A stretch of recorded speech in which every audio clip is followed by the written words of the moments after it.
What's up, and welcome back to Opposites Attract Podcast. This is Sonja Ramirez, your girl, and I'm sitting next to Miguel Ramirez. What's up, everybody? How is your day? How was your week? How is your life? Going.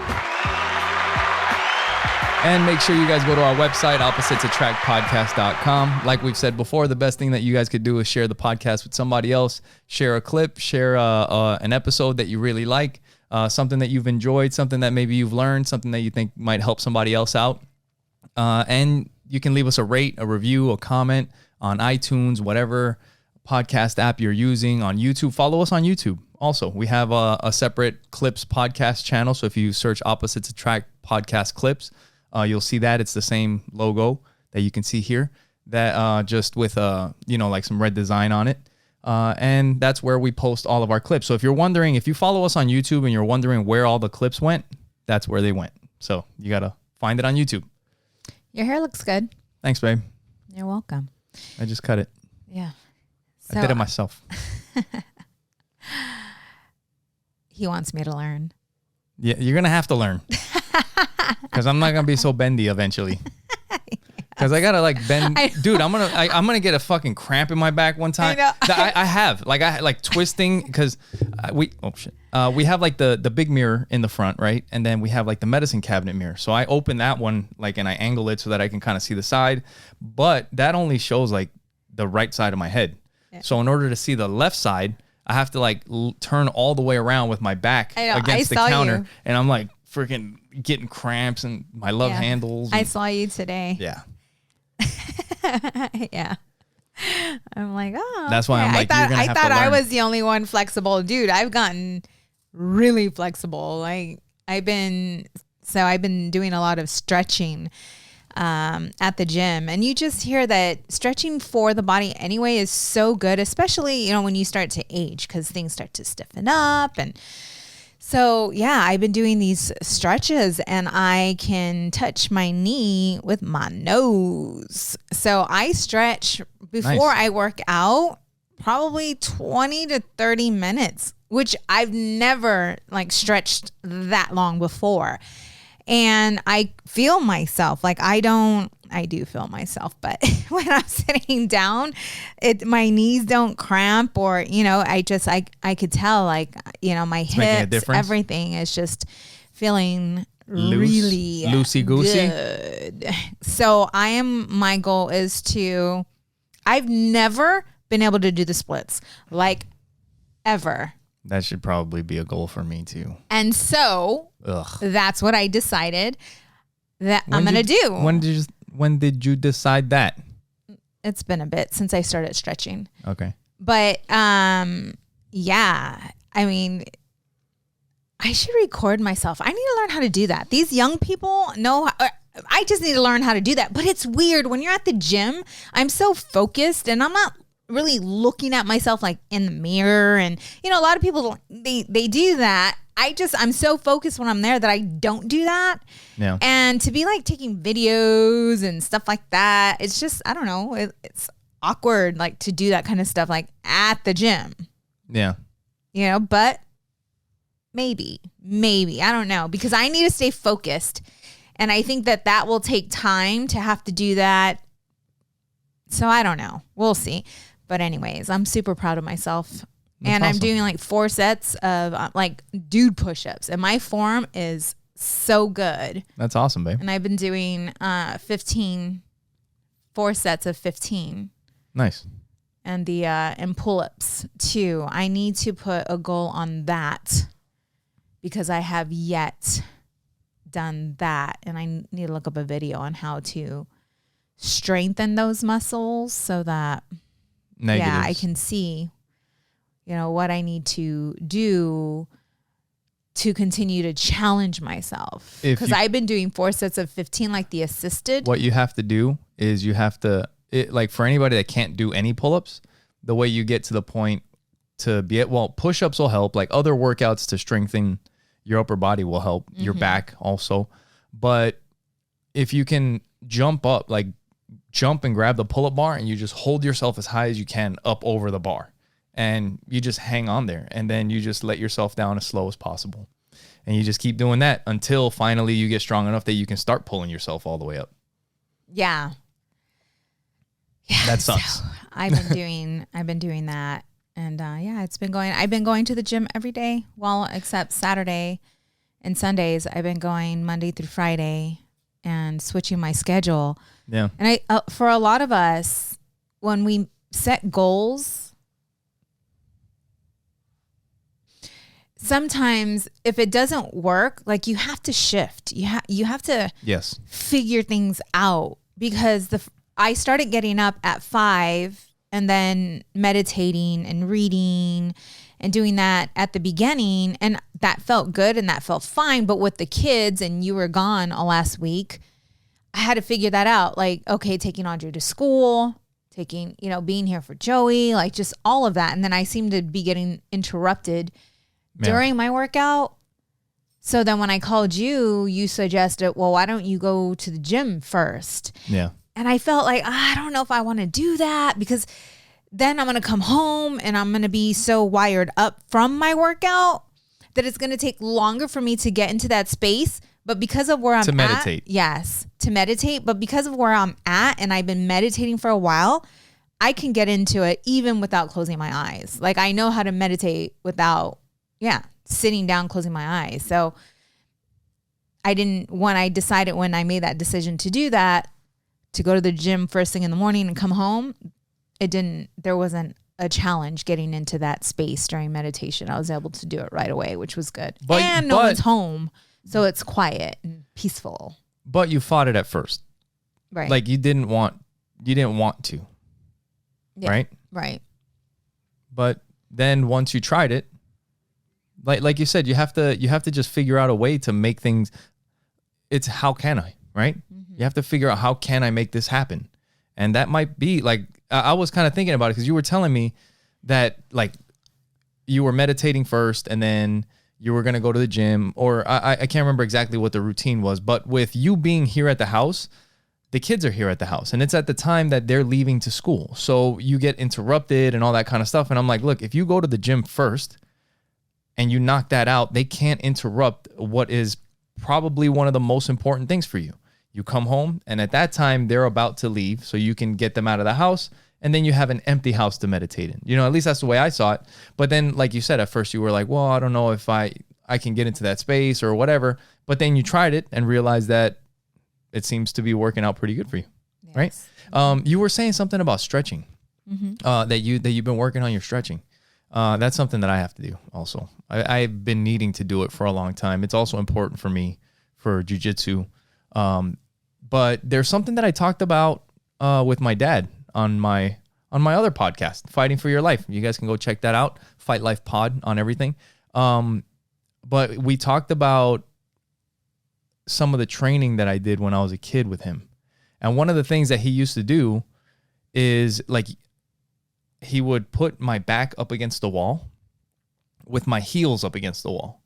And then, your leg is straight. That's so good. And then he would grab the other leg, and at first, like, he would just kind of hold it up. And then eventually he would kind of like get it up to his shoulder. And we would sit there, and it would take a while. Like, it might take over an hour or more. But I remember just sitting there, and then just little by little, he would just push it a little bit more and a little bit more and a little bit more. And little by little, like, my body starts leaning to the side, but my leg is going up, all until the point where I have one heel touching the bottom of the wall, and the tip of my toes is touching the top of the wall, like, just straight up. Yes. And it was pretty crazy, but we talk about that on that podcast. Yeah. And when we're, young, it's easier. Yeah. We're more flexible. Yeah. But you can still pull a hip or some shit right now. You can still work your way up. Yeah. Obviously. Yeah. No, that's cool. But while you were gone, I had scheduled a teacher conference for Joey, and I tried to get it to where you would be here, but you weren't able to make it. So, and then I was taking him to jiu-jitsu as well. And I noticed that when I would walk by his room, he was reading and doing work without me even having to say a word. Yeah. Yeah, it's good. And I had such a sense of fulfillment because we've been struggling with that, with him and school. Like, it's not something that he cares for, but he's making that change. He talked about wanting a desk. Yeah, which we need to get. Yes. And when he said that, I was very surprised. Actually, we should do that this weekend. Yes. And then we were all talking, and Audrey had mentioned, I said, Audrey, I'm like, what age was it when you wanted a desk? And she said, I was about Joey's age. I said, why did you want a desk? Yeah. And why all of a sudden did you shift? Why all of a sudden? Because we had a very similar situation with Audrey as well, with schoolwork. But it seemed like night and day. Like, all of a sudden, it's like, boom, she started doing things on her own. And it was in 6th grade. Yeah. And she said, I got tired of you guys yelling at me. No. Telling me what to do. And she's like, so I just decided to do it. And I'm like, that's when you asked for the desk? She said, yes. I said, great. So hopefully that's what's happening. I see him. Yeah. Like, I see him doing that. So I go to the conference, and all good news. Joey's such a loving kid. And that's what we get. Every time we go to the conference, that's what they tell us. Yeah. Very kind, very loving, very respectful. Yeah. And he had some late assignments. And that was the only thing that they had mentioned, that he had some late assignments, but then he turned them in and got an 80% on one and 100 on the other. Nice. Yeah. They shouldn't give you 100% if you turn it in late. Right. They should take points away. Yeah. That way it would motivate him to actually get 100% and turn it in on time. Yeah. So his teacher said, you and your mom can come up with a plan on how to prevent. And I'm like, I'd be like, my dad came up with a plan. He said to tell my teacher to take 5 points away whenever I turn it in late. How about that plan? Yeah. Because that's discipline. The shit's due when it's due. Yeah. You know? Yeah. And so after, I asked him, how do you feel? Yeah. I feel good. That's awesome. And then I take him to jiu-jitsu. He was doing great. Yeah. I put that motivational soundtrack or whatever that I listened to before we showed up, talking about not quitting, right? And then he asked to listen to his music, and I'm like, all right. And so we get in there, and I don't even say anything. Normally, we're like, hey, do your best. Get your mind right. None of that. Let's go. I just let him be. And he was kicking butt. He was doing so good. I was so proud. And then he got tired. At least that's what I saw, okay? Because I saw all the effort that he was putting into it. That's exactly what it is. And I called you. We were talking. Yeah, right when it was happening. I texted you and I mentioned that. Like, Joey needs to work on his cardio, right? But he stopped. And all of a sudden, when he stopped, when he got tired, he started getting beat. The kid that Devin, I shouldn't, okay. Anyways, he had, tapped him out. Like, he tapped out, whatever, right? Yeah. And then he had to go with him again. And Joey lost. Yeah. And he was okay with the first one. Then he went with somebody else, and it happened again. And he was frustrated. He came up to me, and he's like, can we go? And I said, no. I said, if Dad was here, would you ask Dad to go? Like, yeah, right. Yeah. I'm like, get back in there. I'm like, you're doing great. He's like, no, I'm not. Yeah. That's like, yes, you are. That's how he is with himself. Yeah, but that article, I want you to talk about that after this. Yeah. So, then it happened again. He lost again. And he was upset. He sat down. Good. And I'm like, get up. Like, get up. Yeah. And Steve started looking for him. You know what? Today he needs to go for a run. Yeah. And I'm going to be like, hey, today when you're running, I want you to think about how tired you were when you were fighting and how you felt when you were getting beat up by kids that you had already beat. Yeah. Because you were tired. Mm-hmm. Think about that while you're running. You see, these are things that, like, a lot of times we think, oh, I need positive motivation. These are not nice things. Yeah. Motivation isn't always positive. Yeah. I learned that. Yeah. Sometimes you need that. But it's too, with him, it's constant reminding him of the reminders as well. And this is me. You did this over the phone with me. So many of us, we don't celebrate the small wins. Yeah. Yeah. It's celebrating the small wins. I took him to go get ice cream afterwards. Yeah. But I can't remember what it was that I was going. Oh, I was interrupted during my workout. I didn't have, the workout that I just didn't feel like I worked out hard enough because I was interrupted. And then, well, you meditated first, which kind of left you here at the house. And then, because the kids usually get themselves ready to go to school.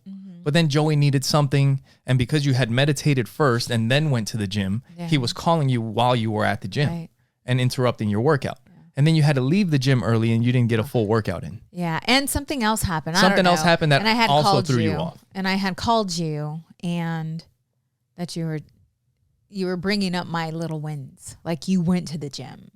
You got up at 5 a.m. You went to the gym. You didn't finish your workout, but you got to get the kids out. But you got to learn. This is what you just said when you started the podcast. You have to adjust. And this is how you learn. Mm-hmm. Yeah, you got up. That's the win right there. But, okay, just like, today actually, one thing that I was going to mention, I went to, you were saying that I traveled for work last week. Mm-hmm. I've been doing 100 pull-ups every day, and I decided that that's just part of what I'm going to do from now on, because I can bust out 20 pull-ups in 15, 20 minutes. 100 pull-ups in like 15, 20 minutes. I traveled to New York. Most gyms that I have been to in hotels have they have the rack with the cables and they have the pull-up bar there, so I can do pull-ups. Mm-hmm. This gym, I walk in and I'm like, fuck, no pull-up bar. Now I'm like, do I go to my room? And last time that I went to the gym and they didn't have a pull-up bar, actually, I should post this. I'll show you. I took a video of it and sent it to my brother. Last time that I went and they didn't have a pull-up bar, I took towels and I tied them in a knot. And I hung them over the door and I grabbed onto the towels and I did pull-ups off of the door. Yeah, I remember you sent that to me. Yeah. Mm-hmm. So this time I go there and so the hotel room doesn't have that kind of door, so I can't do that. I was like thinking maybe I should go to find a park, a jungle gym. I could be a creep with all the kids fucking playing. I'm sitting there doing pull-ups like a maniac. But I don't know the town or whatever. So I'm like, fuck it. There's a gym. I'll just do something else. Even though I have my routine, this is what I do all the time. Mm-hmm. I'll do something else. So instead, my knee was also bothering me. I'm trying to give it a break, so I'm not doing all that other stuff. So I'm like, I'll just do pull-ups. I'll do incline bench. I'll do some other stuff. And what I noticed was that I was sore in different places from these different workouts. Mm-hmm. And it made me realize, holy shit, maybe I should be mixing some of this stuff up. Like I actually should be doing incline bench with dumbbells or whatever because it hits different stuff. But you just adjust.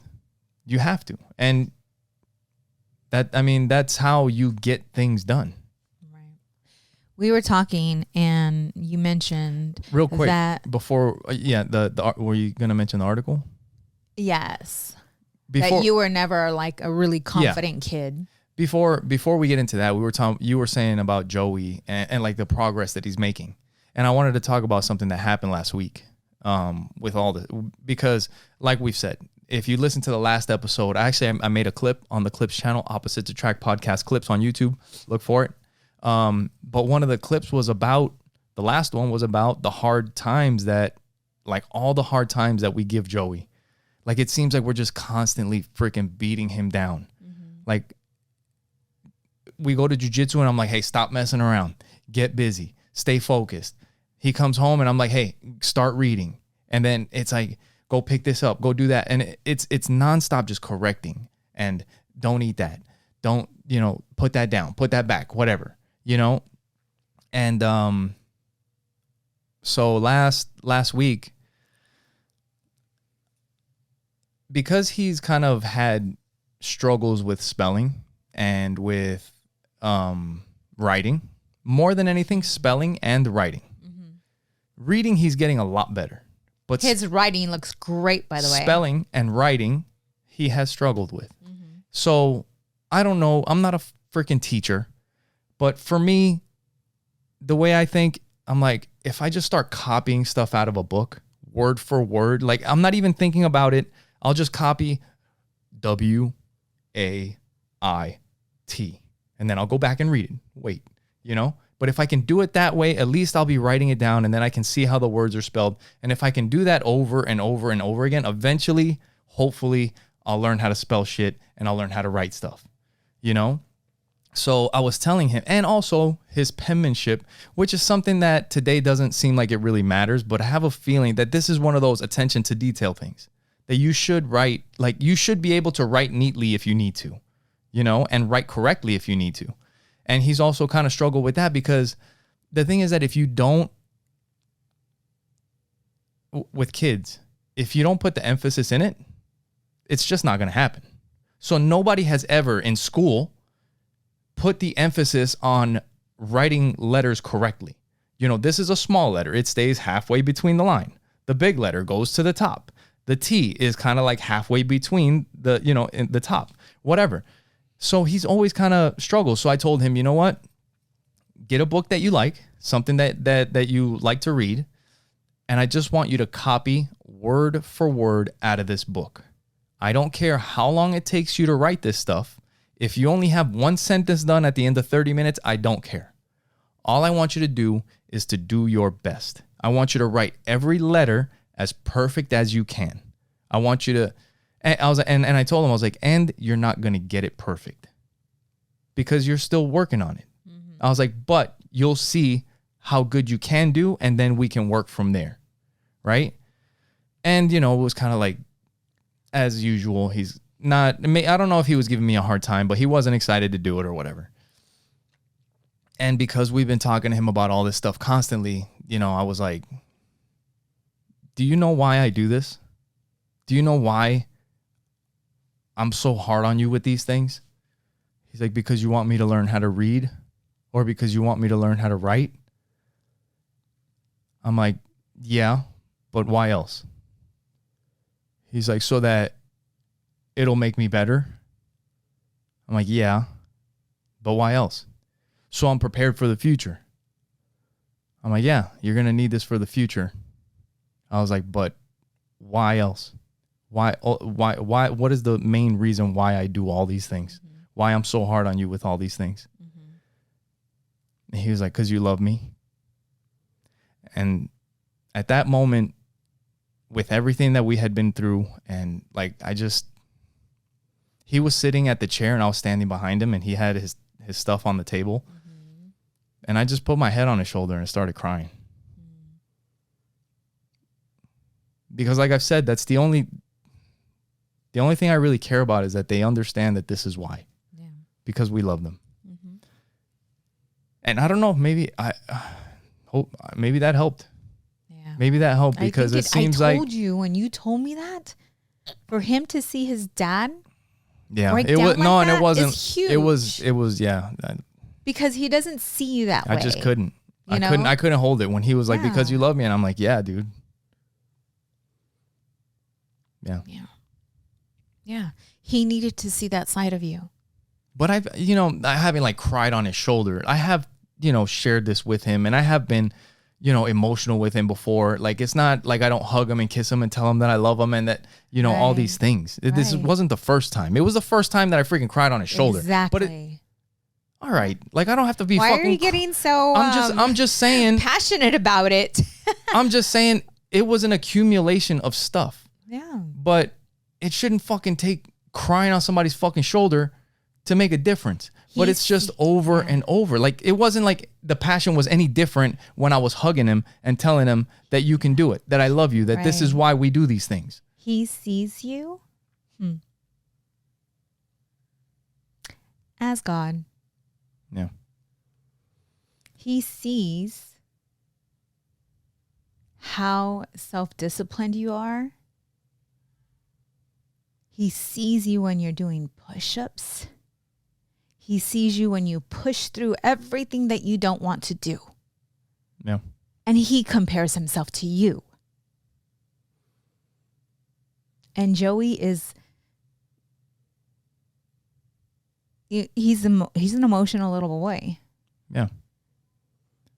So he's never seen you that way. That's all I'm saying. Yeah. You know, and that did shift. It did change something within him. Yeah. Yeah. When you and I were talking, I don't remember what we were talking about at the table. I think I asked you, were you always this determined as a little boy? Like, were you always good at things? I think we were having a conversation while I was away. Okay. And I was just telling you, like, I've never in my life felt like I was the best at anything. I felt like I'm good at certain things, but I've never felt like there was something that I was just naturally good at. Like, you're the best at this because you just happen to be the best at it. Mm-hmm. I've never felt that way. Like, I never felt like I was naturally just smart or naturally, strong or naturally fast or like any of this stuff. And even still, like, there's times where I feel like, yeah, I'm just real with myself. It's like there's always somebody smarter, somebody bigger, somebody stronger, somebody that knows more, and there's always room to grow. And I've been trying to, like, articulate this to you for a long time, because there's something about, I don't know, in society, it seems like the positivity, the motivation. It's like, oh, everything has to be positive, right? And people a lot of times feel like you should have high self-esteem, and you should be self-confident. You should have a lot, like, the people that are successful, they have all the confidence in the world, because look at them. Look at what they do. That's what people think. That's what most people think. I mean, how does Donald Trump get to where he's at? How does 50 Cent get to where he's at? How does Elon Musk get to where he's at? They have to be confident in the stuff that they're doing. Or do they? Because I've played all kinds of sports. I played football. I love football. And I was good at football. Very good at football. But I wasn't the best. I was never the best person on my team. Never. But I was always fucking consistent. I would show up to practice because I knew I wasn't the best and I was going to be playing. I was always smaller. I was always the smallest linebacker on my team. And linebacker, for people that don't know football, is a position for a big, strong person. And I would show up early. I would work hard. And I would do my best to do my job as a linebacker. So I think I mentioned it on a podcast one time before. It wasn't like I was fucking cracking skulls. But you weren't going to get by me. Like, I was going to hit you and I was going to take you down. Like, I was good at that. Mm-hmm. But the confidence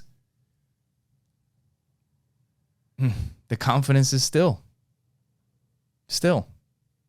I can think about even when I played, even while I played, the confidence wasn't like off the charts. It was like, I got work to do. But when you have that, you can constantly get better. And I was kind of trying to figure out, like, how to share that with you. Like, that it's not always bad to be negative with yourself. And I found Did I ever say it was? No, but there's things that I've said that I've done, or things that I've said about myself that I don't think you think is a good thing. Like, when I call myself a fat piece of shit, when I look in the mirror. No, but you're like, oh, that's kind of harsh. That doesn't feel good to the heart. Maybe if you say something like that to the kids, to yourself, I know how you are. I know that works for you. Or you do something, it's like, oh, you fucking dumbass. How could you do that?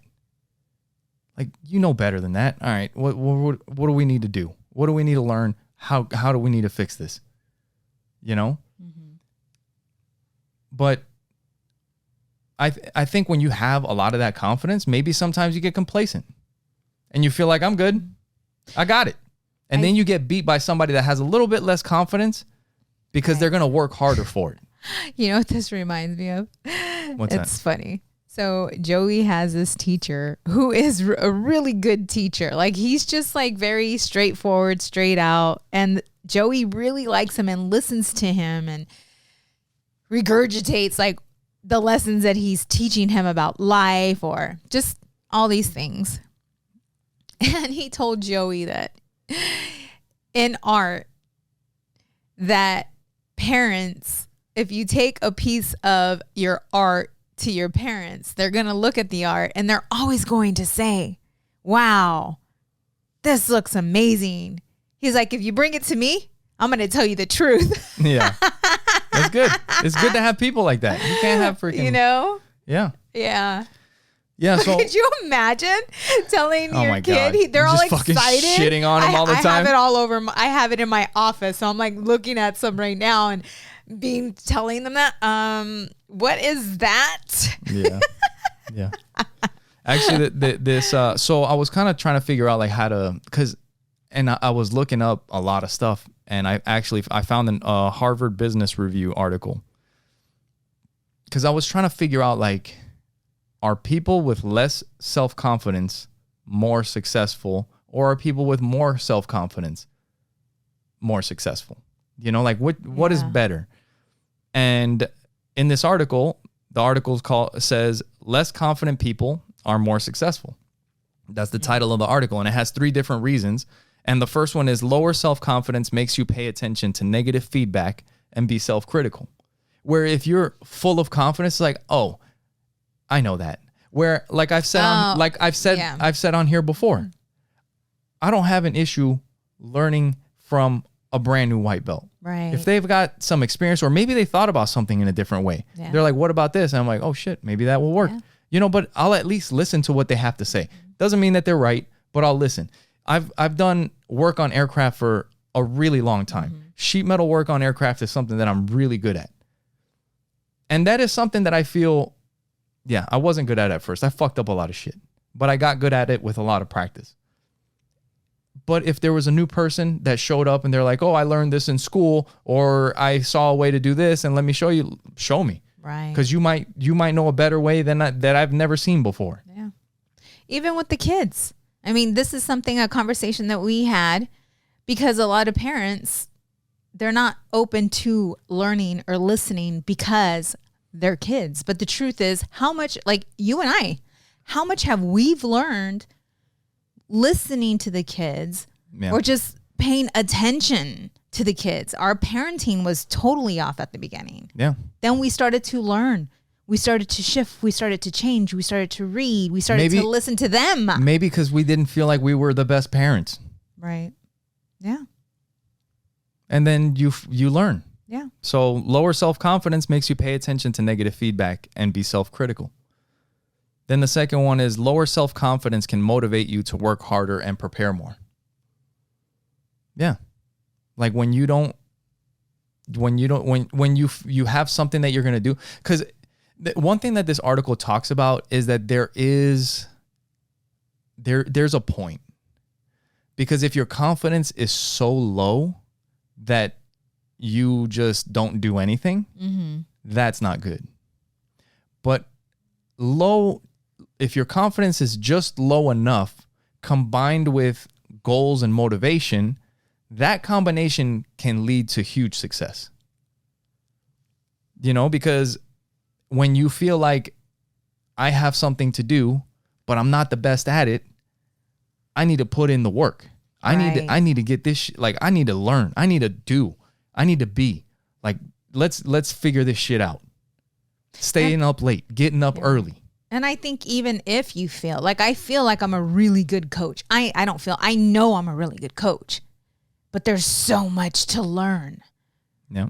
Right? Like there's so much to learn. You're never just going to know it all. Yeah. Clients come with different challenges. So it's constant growing. It's constant growth. Yeah.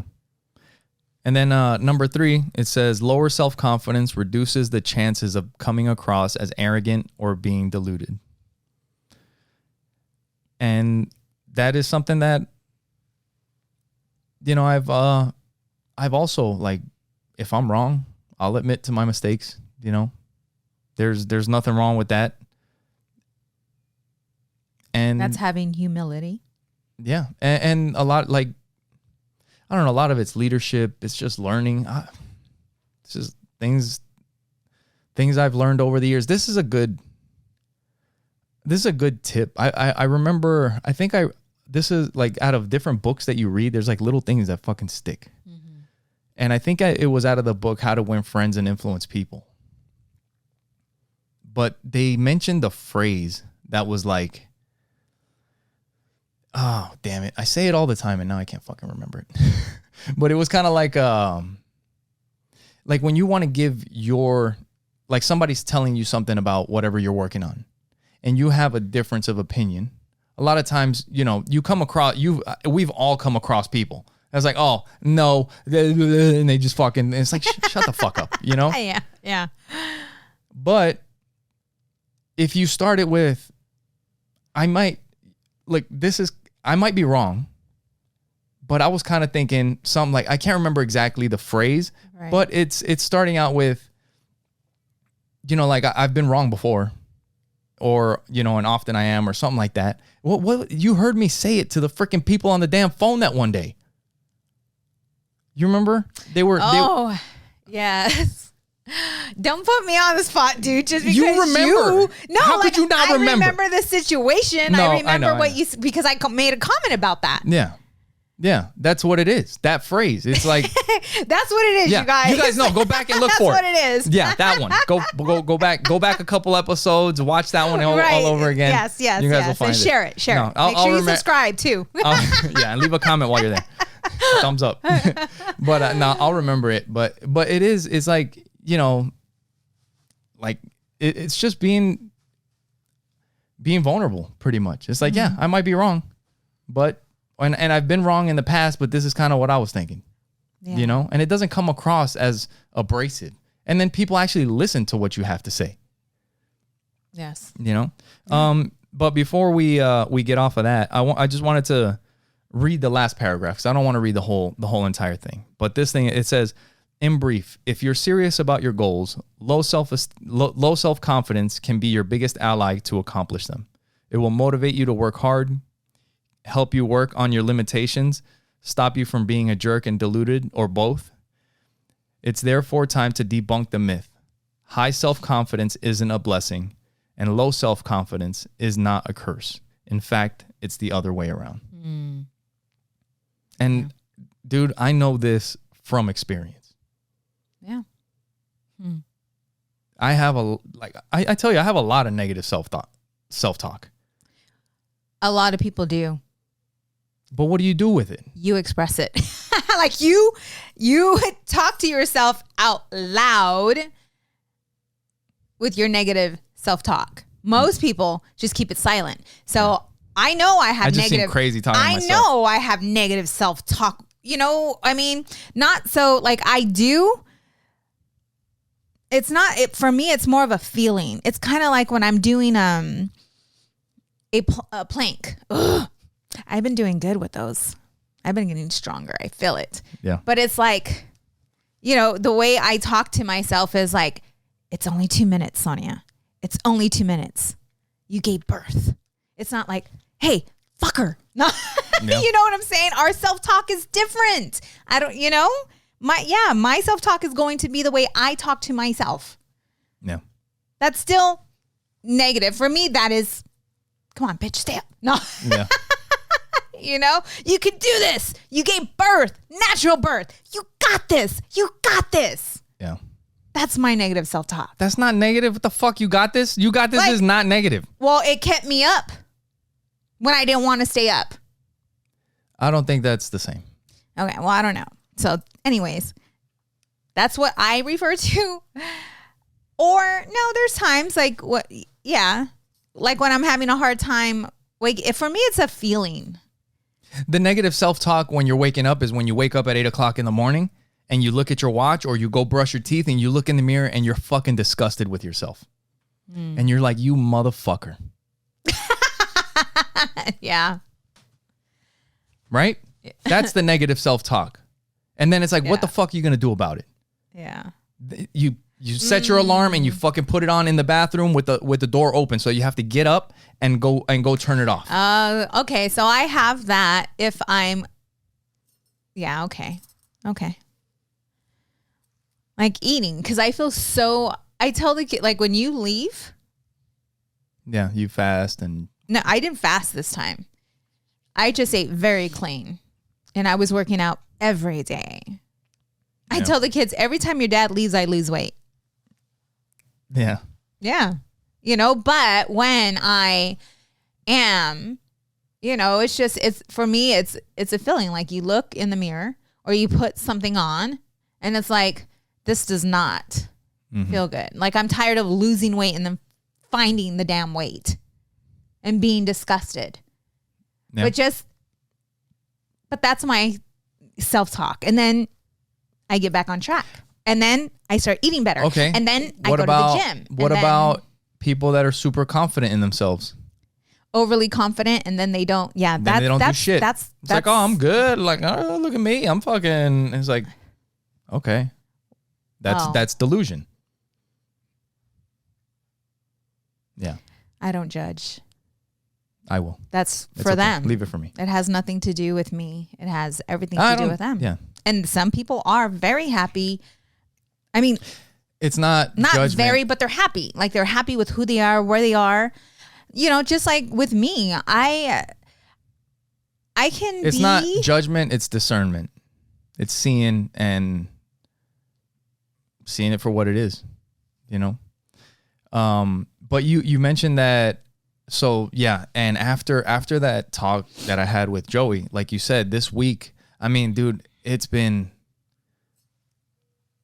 crazy. Like after talking to you last week while I was away at work and hearing, like you were telling me that you were walking by the room and he was reading and that he's just like been picking stuff up on his own. Mm-hmm. And then you guys go to jiu-jitsu and he started fighting and then he was getting tired and then he got a stripe. That's what I didn't. Yes. And like it's all adding up. I know. I'm just like, man, it takes a lot of energy to be a parent. And one thing that I had to talk with Joey after jiu-jitsu, because one thing that I want him to understand, and one thing that everybody should understand too, a lot of times we get on a groove or we get in a roll on something and it's like, oh, we're doing good. And then it's like, okay, time to take a break. Mm-hmm. It's like, all right, well, how long is this break going to be? Because sometimes this break turns into like 6 months and then you're back to zero. Mm-hmm. And then next time you start, you're starting again from nothing. Yeah. That's what irritates me. And I told Joey and like Monday I got to get back to jiu-jitsu and I've decided, I was like, Monday I'm starting again. My knee's been feeling way better. I'm going to start fighting. I'm going to start, like it's time to start, putting it in, mm-hmm. And I talked to Joey and I was like, dude, this week you've been on a roll. Mm-hmm. And it feels like, I'm like, how do you feel? How do you feel about your tests that you've gotten back from school? Mm-hmm. How do you feel about the stripe that you got in jiu-jitsu? Like, yeah, you got beat, but you were putting in the effort. Mm-hmm. Like that's the thing is that's what he has to, I got to talk to him about this too, is that it's not all about winning every fucking match. Right. You could do exactly what he did. Fight as hard as you can, get tired, and then just hang in there till the end. And you'll feel good about yourself, even though you lost mm-hmm. the majority of the day probably. Yeah. But then next time you hang in there a little bit longer. You fight a little bit longer. And then before you know it, you're making progress. Yes. And I told Joey, I'm like, you're on a roll right now. Let's keep this roll going. I was like, because just like you're on a roll, if you stop now, you'll go back to nothing. Mm-hmm. I was like, so we got to keep this going. Yeah, that's so good. So my retreat is around the corner. It is this Friday. Yeah. Before we get into that, make sure you guys go to our website, oppositesattractpodcast.com. Babe, we're already 45 minutes in. This is freaking crazy. This one's going by quick. And make sure you guys go to our website, oppositesattractpodcast.com. When you guys go there, you'll see all the ways that you can support the show, that all the ways you can follow the podcast on any of the social media apps. If you search at the @ symbol opposite pod, you'll be able to find us, or just search Opposites Attract Podcast. We're on everything. And like we said before, the best thing that you can do is comment, like, share this podcast with somebody else, and we would really appreciate it. And another way that you can support the show is that when you go to our website, oppositesattractpodcast.com, click on the support the show tab. That'll take you to our Amazon link. Anything that you purchase through that link doesn't cost you any extra, but it helps out the show, and we can buy microphones and lights and all that good stuff. Yes. You can also support the show by going to buymeacoffee.com/oppositepod and buying us a drink, coffee, whatever, a beverage. And you can also subscribe on a monthly basis. Yep. So yeah, your retreat. Congratulations, babe. Thank you. It's sold out. I'm You're done? so excited. You're ready to go. I've been just working, just really fine-tuning the topics. I mean, I have them all down, but just really fine-tuning the topics. Yeah. And got back on doing a lot of Facebook Lives. Anyone interested, friend request me on Facebook. And just been getting a lot of great feedback from the Facebook Lives. And yeah, I forgot. Like, I just stopped with the Facebook Lives because we have a podcast. Yeah. Everything. It's like, this is a 1 hour live. Yeah. So I just stopped doing the Facebook Lives, and I forgot how good I was. Yeah. That, and I reminded you, I was like, that's one of the reasons why I started this podcast, is because you used to do all these Facebook Lives and everybody would love them. And I'm like, well, maybe we should just talk. Yeah. Right. And so, because that's what I do, I throw out all our dirty laundry, like just whatever it is I'm going through or things that come up during meditation, any of that. And it comes to me and it's like, I need to share this because somebody needs to hear this. Yeah. And so this morning I woke up at 4:45 on a Saturday. I just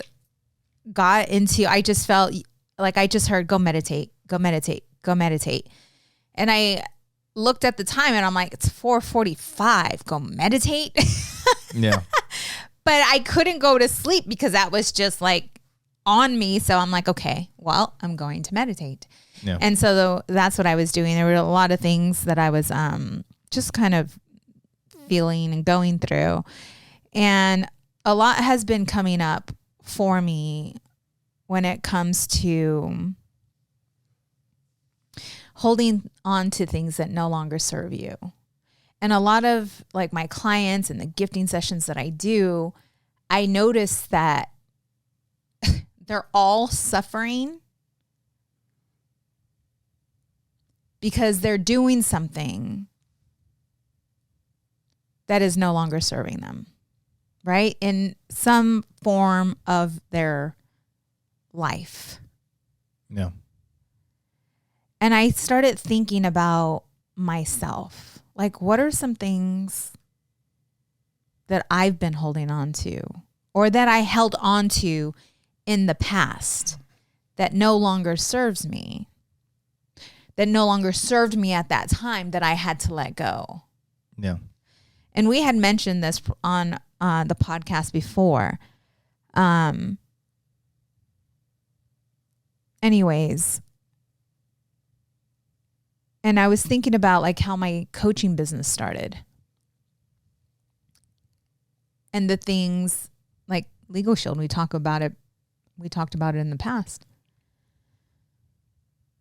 I thought it was my identity.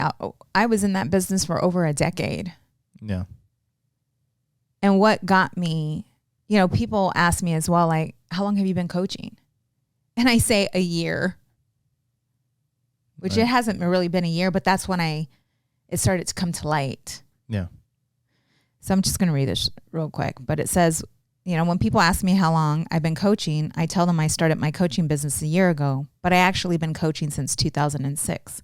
My coaching started in Legal Shield, where I realized I was an incredible recruiter, built an amazing team, and together we rocked it.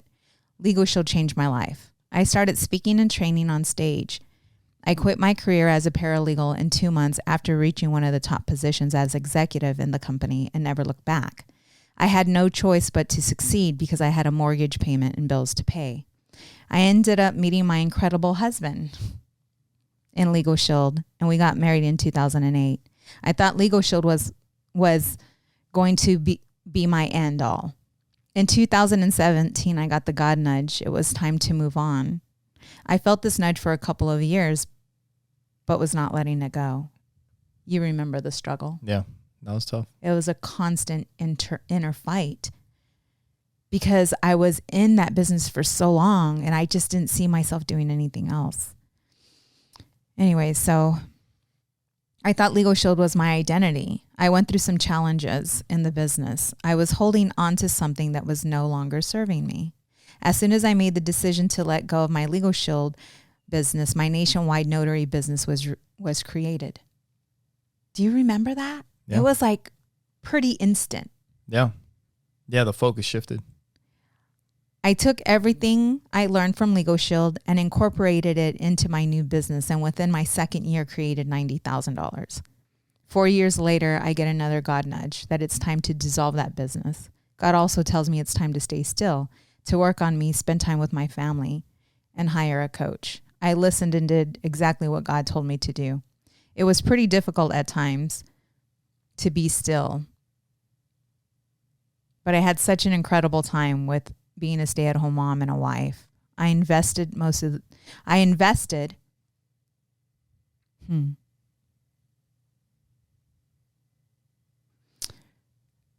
made the biggest investment ever in myself.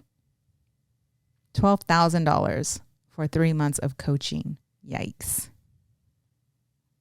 I've been self-processing with God's help since 2013, but I knew there were things that I was not seeing. I felt I was going to be a pastor. Therefore, I wanted all I don't even think I told you about this. You're going to be a pastor? That's what I thought I thought that's where I was going. You probably hid that from me. I did. Yeah, I did. I never talked to you about it. Therefore, I wanted all impurities and limited beliefs to be released. I took my healing seriously, and it was an inner battle that I knew that I would win. I thought I was going to be a pastor, but turned out to be a coach. And once again, I'm in love with what I'm doing, but I know that this may not be my forever. Only God knows. You see, there are things that come into our lives that we tend to hold on to that no longer serve us. We continue to hold on because we are scared of change and failing. We tend to suffer instead of releasing the very thing that is holding us back from fulfilling whatever it is that God has in store for us. And I just put, I hope that this helps someone break free. Yeah. But there's so many times that we hold on to things, whether it's a relationship, whether it's a career that's no longer serving you. I think there's two parts of it, because part of it is your identity, like you were saying. Mm-hmm. The other part of it, I think, is the familiarity. Yes. Like you've just done it for so long, you know what you're doing. Mm-hmm. And the thought of change, ugh. Right. Yeah. Right. Most people don't want to do that. Especially when they've given so much time. But damn, when you decide to change, yes, shit starts happening. It's amazing. It's like magic. No, wrong one.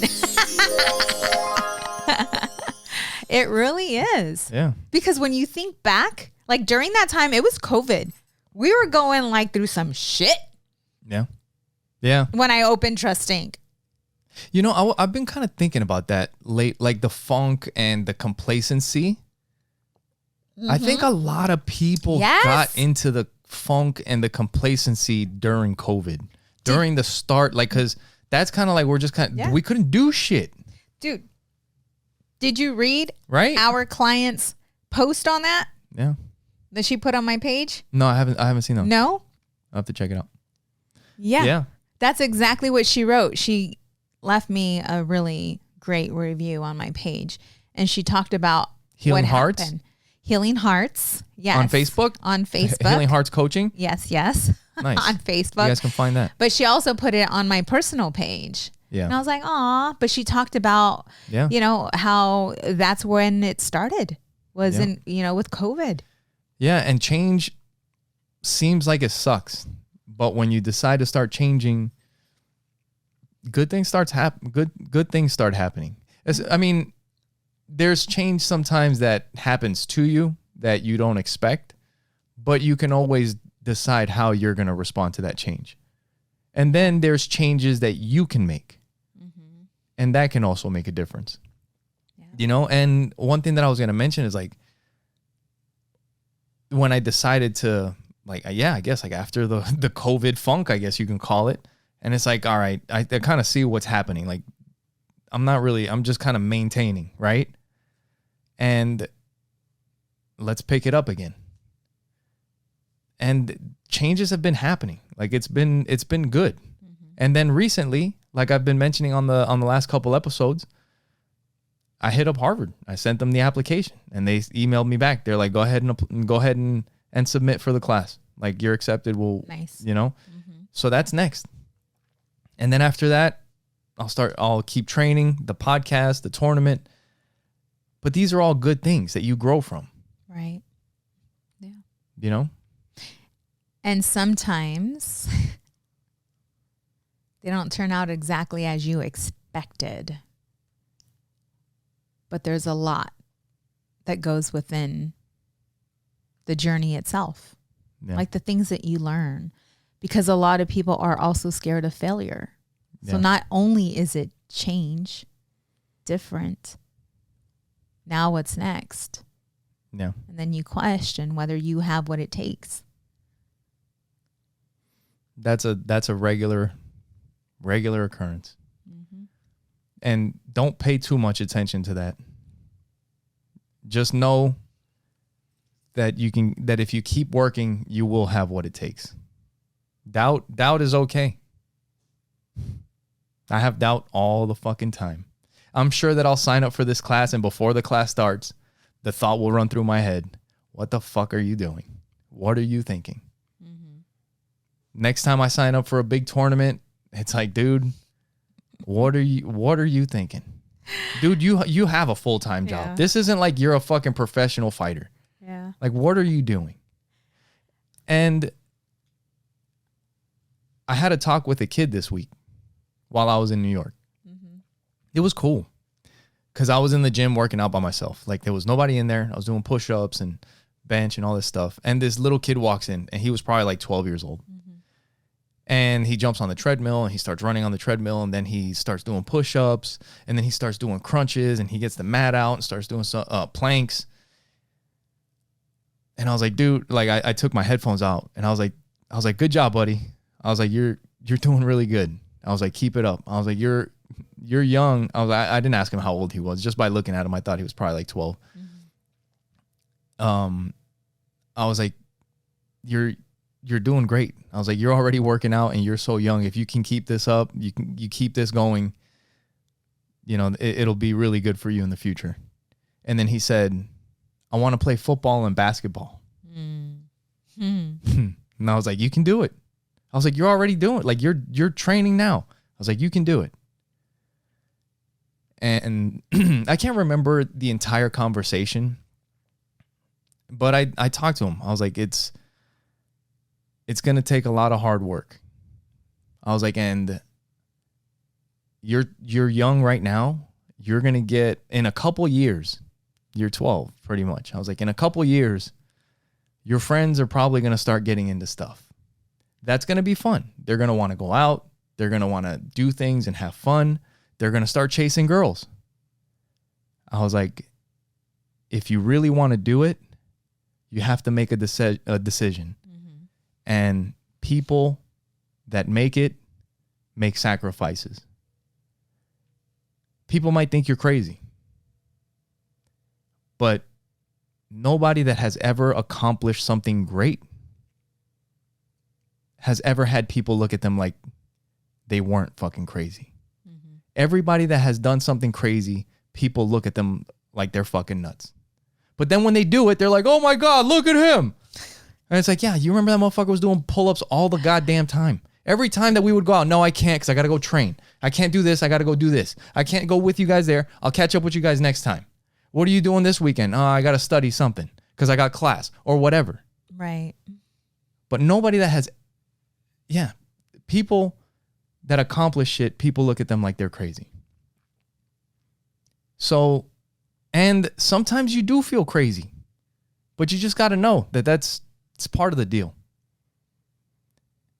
Step by step. And you'll get there. Yes, sir. It was really cool. I asked the kid, I was like, hey, sir. I was like, what's your name? He said, Kingston Jackson. Oh yeah, I remember you telling me that. I didn't tell him. I should have fucking told him. I was like, dude, that sounds like a football player. Oh, I thought you fucking tearing people up. Kingston Jackson. Touchdown by Kingston Jackson, you know, or whatever. And I told him, I was like, I'm going to look for you. I was like, I hope I see you on TV one day. Yeah. You know? Yeah. Oh, that's awesome. And with that, make sure you guys go to our website, oppositesattractpodcast.com. Share it with the people that you know. Real quick, before we get out of here, make sure you guys follow my other podcast, Fight Life Pod, at Fight Life Pod, Fighting for Your Life podcast. Another thing that was, oh man, it was special. I freaking love fighting. While I was in New York working, I was in Albany, and not too far from Albany is the Catskills in New York. It's a small town in New York that is super famous for Mike Tyson training there before he became a world champion. Because it's one of these places, a lot of times fight camps, there's a lot of places where they're tiny towns because they don't want distractions. Like there's no nightclubs in the Catskills. There's like a couple bars, but there's not that, like there's the boxing gym. Yes. So that's where Mike Tyson went and trained and became a world champ. And I went to the town and it's upstairs from the police station. I actually met the police chief. I was just like standing around, like looking around like, hey, where's this gym at? And he's like, can I help you? And I was like, I'm looking for the boxing gym. He's like, oh, it's upstairs. And right when I was talking to him, another guy walked up and he's like, hey, he's looking for the boxing gym. And he's like, do you want to go up there? He's like, I got the key. And I was like, can I? He's like, yeah, I'll take you. Oh, he's cool. like, they had a class earlier, but they're closed now, but I can take you up there. And he opened it up just for me and let me walk around. I hit a couple of the bags and I stood in the ring. I mean, that's like not just Mike Tyson, but there's other world champions that have trained there. Yeah. I was actually watching a UFC video. Light heavyweight champ went and did the same thing. Like there's videos of him boxing in the gym. And they told me, they're like, next time you come to town, he's like, come in, you know, I'm sure they'll let you train. Just bring some stuff. So I'm definitely going back for it. Nice. So make sure you guys check that out on my podcast. We'll be talking about that in the future. But make sure you go to our website, oppositesattractpodcast.com. Share it with the people that you know. Leave us a like, a review, a comment, all of that good stuff. Yes, yes. Thank you guys for your love. Thank you for your support. And thank you for watching Opposites Attract Podcast. Where we get better together. Bye.